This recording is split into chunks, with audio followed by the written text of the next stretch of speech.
This is a Balboa control pack. It comes on an awful lot of the hot tubs that we do at 1066 pools.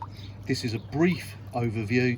You'll get detailed instruction from us, so that's where to go for the menu settings and the deeper controls. The tub reads the temperature that the water actually is. So this tub at the moment is 19.5 degrees C. By pressing warm or cool, or sometimes it's just one temperature button, it flashes. That's the temperature it's going to. In this case it's 38. It's actually a warm sunny day, so 38 might be a bit too much. If we want to go less, press the cool button and we'll go down to say 36. It's flashing 36 now. Pause, and there we are, it's logged in. Now it's still reading 19.5 because that's the temperature of the water. But if we press warm or cool, we'll see that the set point is 36. What we're going to do is just put that back up to 38 so the tub's nice and hot tonight for its first use.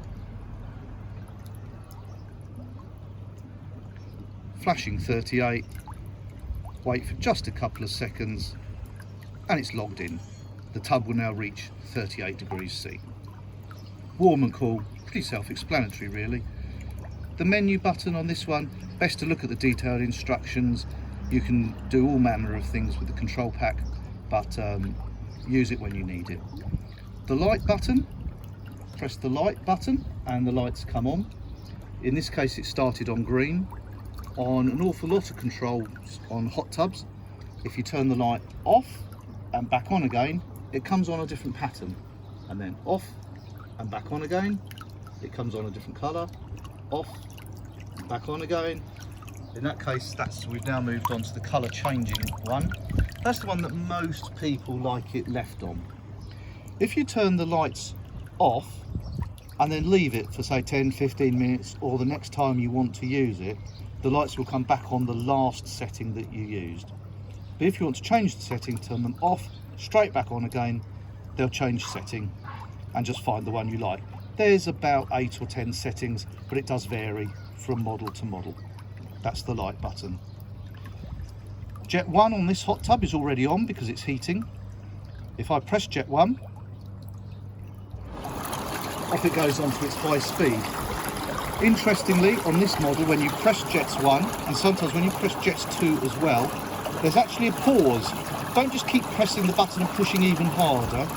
The pause is there so the system can work out what current it's using and decide if it needs to manage the current or not. Jet pump 1. Jet pump 2, we'll press that, and on comes jet pump 2.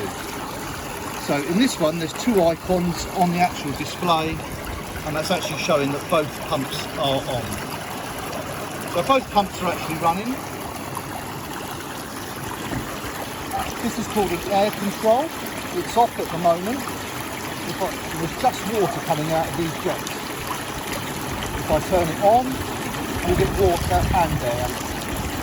If I grasp the outside of the jets, about a quarter of a turn on the jets turns each individual jet on and off. So if you're in a tub and you think, oh, that one tickles a bit too much, you can turn the tub off, turn that particular jet off, or you can turn the air control on. On this hot tub, this one controls the water flow.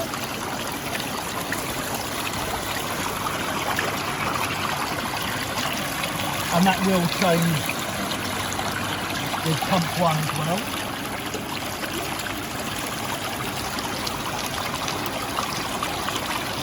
This particular tub has what's called a flow diverter. Lots of water is coming up to this and you can send it one way or the other. If I turn it all the way over here, you've got maximum flow in this area of the hot tub. If I turn it over that direction, we get more flow over there. In this case, I'm changing it with the pump on full blast just to demo the effect. I'd suggest that when you change a flow diverter, you have the pump on low or off. If there's so much flow going through it, then it's better to do it when it's off.